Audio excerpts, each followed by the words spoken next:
Hey there, it's Amy from thecrazycraftlady.com. Today we're going to make a couple of DIY picture frames that you can use to display your vacation photos. First up, we're going to make a picture frame that is surrounded by photos on the actual frame. So for this project, you're going to need a solid unfinished wood picture frame. Something with a wider edge would be best because you're going to put the pictures actually on the frame. And then you're also going to need some printed out photos, which I'll show you how to do, paper trimmer, a ruler, some paint brushes, Mod Podge, and some teal paint.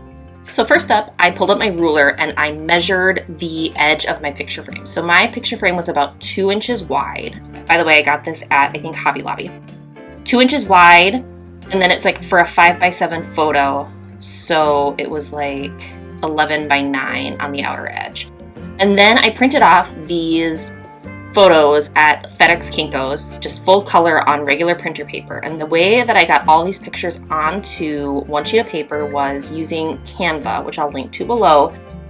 I pay for the premium service, but you can do everything in this tutorial with the free version.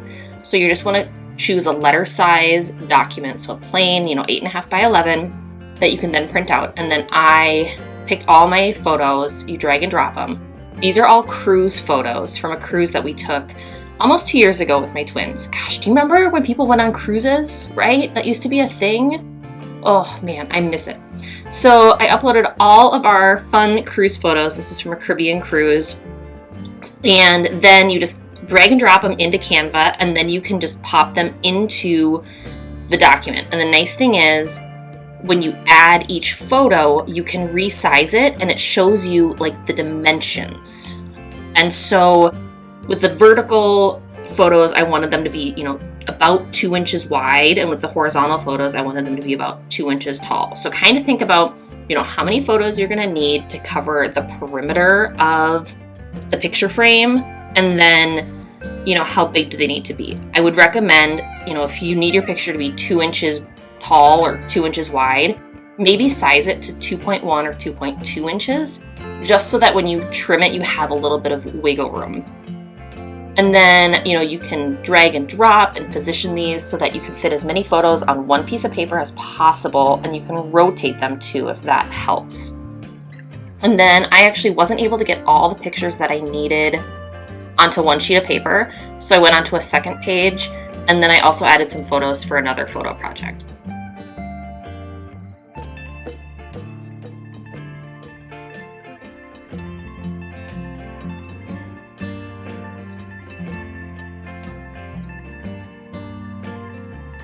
And then it was time to get making, so I pulled out my Waverly chalk paint from Walmart in the color Pool, which is like this beautiful tropical teal color. It reminds me of vacation. And you're going to want a fair amount of paint. At first, when I poured all this into that paint tray, I was like, I'm going to waste a bunch of paint. That was way too much. And it ended up being just the right amount. Because this frame is unfinished wood, it really kind of soaks up the paint. It really soaks into the wood grain. So you want to be generous. And the nice thing about using chalk paint is it dries really fast. You could use acrylic craft paint, whatever you want. I just really like this Waverly chalk paint. I use it in a ton of my craft tutorials. So I ended up just painting the whole frame just because I didn't know where the gaps would be between the photos when I add them. So I just painted the whole thing and make sure, get around the edges and like the nooks and the crannies. And because I was generous with the coat of paint, I was able to get coverage in just one coat.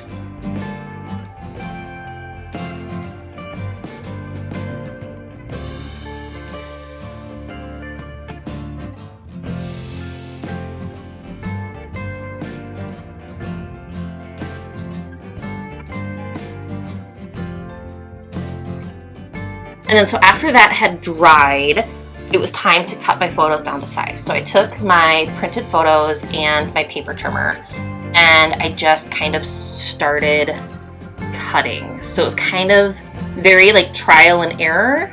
So you just, cut one photo and place it, and then cut another photo and place it, and cut another photo and place it until you kind of have everything where you want it to be. So I would recommend cut less than you think you'll need to, so trim the photo to be larger than you think it will need to be, because you could always trim off more later. You can't add more back.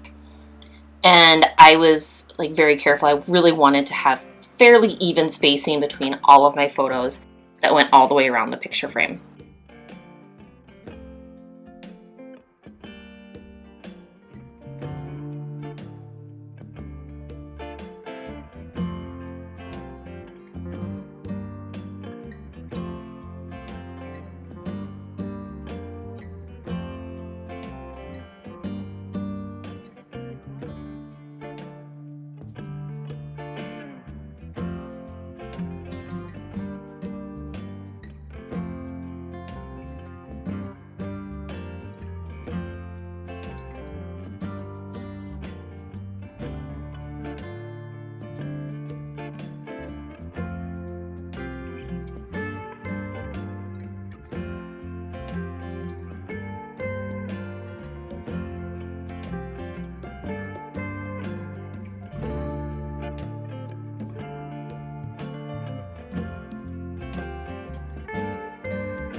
But then once I had all the photos kind of arranged where I wanted them to be, I pulled out the Mod Podge and a flat 1-inch paintbrush.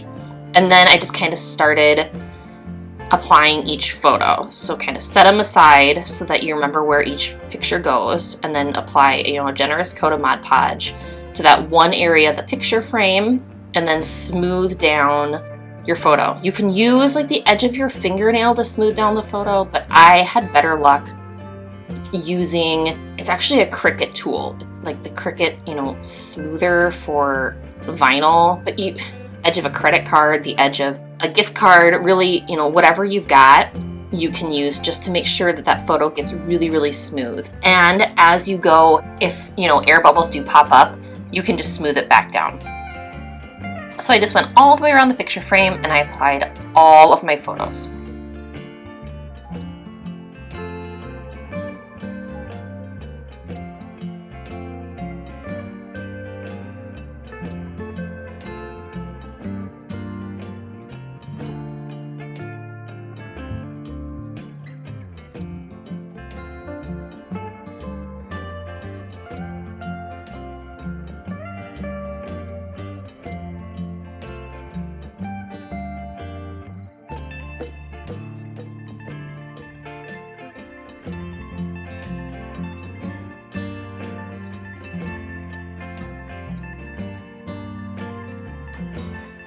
And then once that had dried, I went back with just another coat of Mod Podge to seal everything. And it looks white here, but it does dry clear.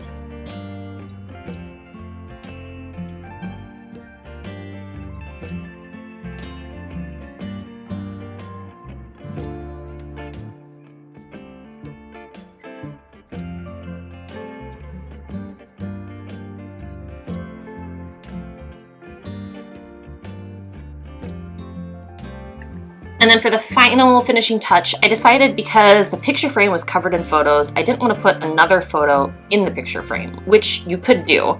But I just printed out this little quote onto some teal cardstock paper that matched that chalk paint perfectly, and I just popped it into the frame. And I will link below if you want to download this and print it off yourself.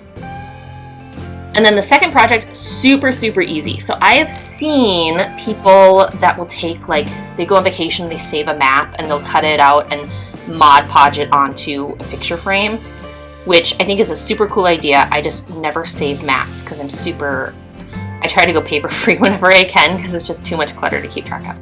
But I found this peel and stick craft vinyl. This was at Hobby Lobby, I think. Yeah, it was from Hobby Lobby, but it's like a map pattern, right? So instead of having to deal with the mess of Mod Podge and paper and everything, you can just peel and stick it onto the frame. So I cut the vinyl kind of down to size, just so it was a little bit bigger than the frame, just so that it would be easier to work with once I peeled off that paper backing. And then you want to pop out the center of the picture frame. This picture frame also came from Hobby Lobby. It's just like a plain flat wooden unfinished frame. And you want something that's super flat so that the adhesive vinyl can stick to it. So just peel off that paper backing to expose the adhesive. And then you just want to smooth it down onto the picture frame. There I was making sure that I had the matte pattern right side up. And then just take your smoothing tool to smooth all the way around the picture frame to make sure there's no air bubbles or anything. And then you just want to flip the picture frame over onto a cutting mat. I like this cutting mat because it's really small and easy to handle, and unlike my fabric cutting mats that are huge and bulky. And then I use this fingertip blade. I think it's Fiskars.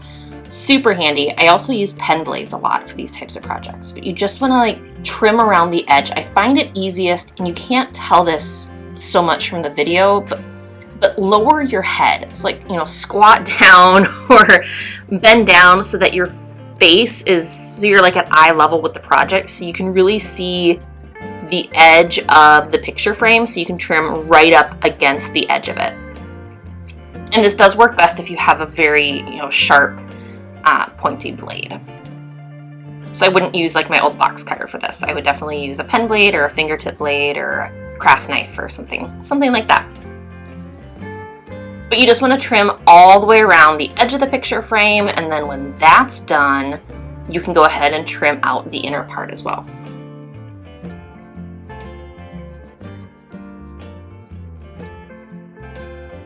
So here we have this flipped over, such a cute little map picture frame, and then I can pop in a picture. This one, I think the picture I put in here was from when the kids and I went to the Grand Canyon quite a few years ago, and I just thought it was a fun photo and a very fun trip that I wanted to remember. But there you have it, 2 creative ways that you can display your vacation photos. I do hope that you will be able to get out there and maybe take a trip this summer. I'm really looking forward to being able to travel again. Until next time, happy making.